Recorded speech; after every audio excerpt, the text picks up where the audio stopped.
Sahyadri bulletin media partner Nagar Sahyadri associated by Sahyadri publication.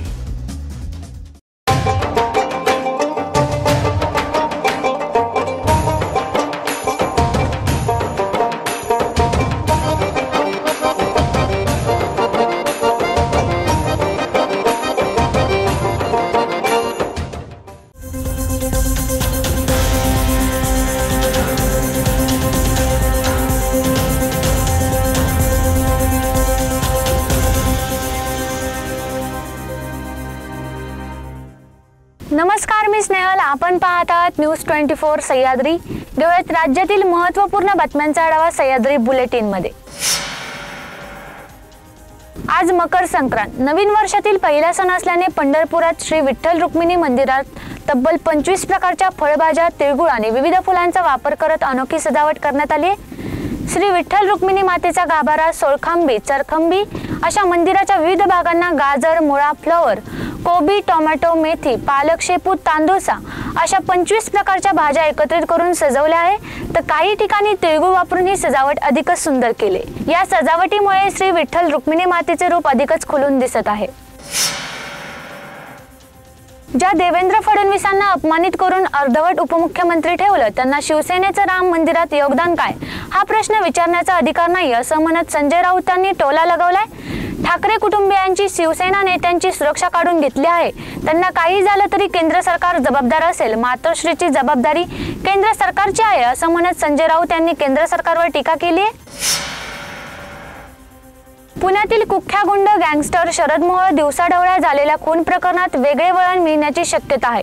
Sharad Mohol हत्येप्रकरणी मुख्य आरोपी रामदास मारणे आणि गुंड विठ्ठल शेलारसह इतर आरोपींना पनवेल पोलिसांनी ताब्यात घेतले।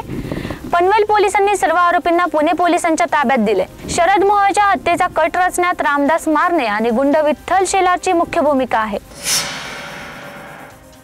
मुंबईतल्या काळा चौकी मिंट कॉलनी परिसरात गॅस सिलेंडरचा भीषण स्फोट झालाय। एका बंद असलेल्या शाळेत स्फोट झालाय। अग्निशमन दलाच्या 4 गाड्या घटनास्थळी दाखल झाल्यात। सुदैवाने कोणतीही जीवितहानी झालेली नाही। या आगीवर आता अग्निशमन दलाने नियंत्रण मिळवलंय। मराठा आरक्षणाच्या मागणीसाठी 20 जानेवारीला मनोज जरांगे मुंबईच्या दिशेने निघणार आहेत। आज मनोज जरांगे यांनी पत्रकार परिषद घेत मुंबई आंदोलनाचा मार्ग जाहीर केला। या आंदोलनादरम्यान अंतरवाली ते मुंबई या प्रवासातील मुक्काम कुठे कुठे असणार या संदर्भात त्यांनी माहिती दिली। तसेच काहीही झालं तरी 20 जानेवारीला मराठा समाज मुंबईला जाणारच, मराठ्यांनी मुंबईला जाण्याची तयारी ठेवा असे आवाहन देखील त्यांनी यावेळी केले। सह्याद्री बुलेटिन मध्ये घेऊया छोटीशी विश्रांती।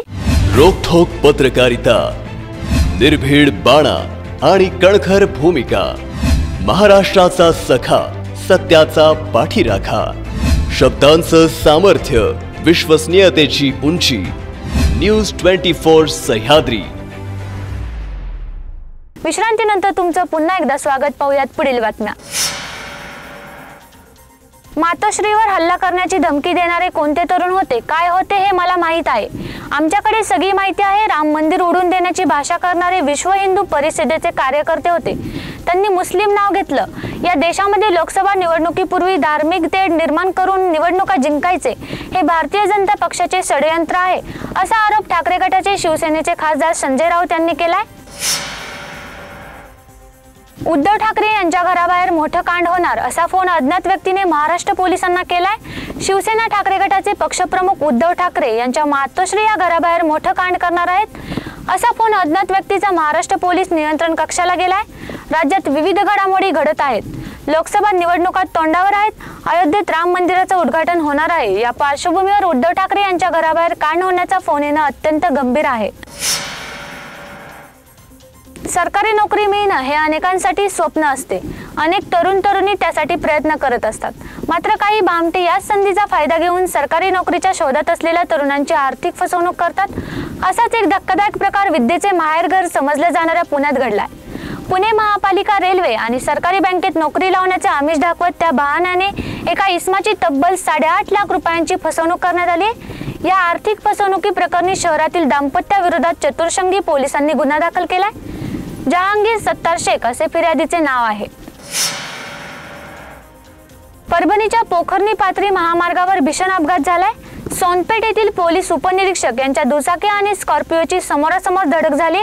या अपघातात पोलीस उपनिरीक्षकाचा जागीच मृत्यू झाला असून स्कॉर्पिओ जळून खाक झाली। प्रभाकर मारोतराव गवारे असे अपघातात ठार झालेल्या पोलीस अधिकाऱ्याचे नाव आहे। सोनपेठ पोलीस ठाण्यात पोलीस उपनिरीक्षक पदावर प्रभाकर गवारे कार्यरत होते। रविवारी रात्री गवारे हे परभणी येथून सोनपेठकडे दुचाकीने जात असताना हा अपघात झाला।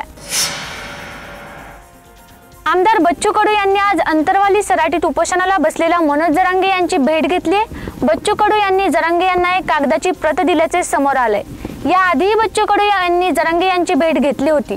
त्यांनी त्यांच्या आंदोलनालाही पाठिंबा दर्शवला होता। मात्र जरांगे यांचे मुंबईत 20 जानेवारीला आंदोलन होणार आहे। त्याआधी आमदार बच्चू कडू यांनी जरांगे यांची भेट घेतली। दरम्यान 20 जानेवारीला मुंबईच्या दिशेने निघणारच अशी भूमिका जरांगे यांनी स्पष्ट केली आहे। सह्याद्री बुलेटिन मध्ये इथेच थांबतोय, मात्र तुम्ही पाहत राहा न्यूज 24 सह्याद्री।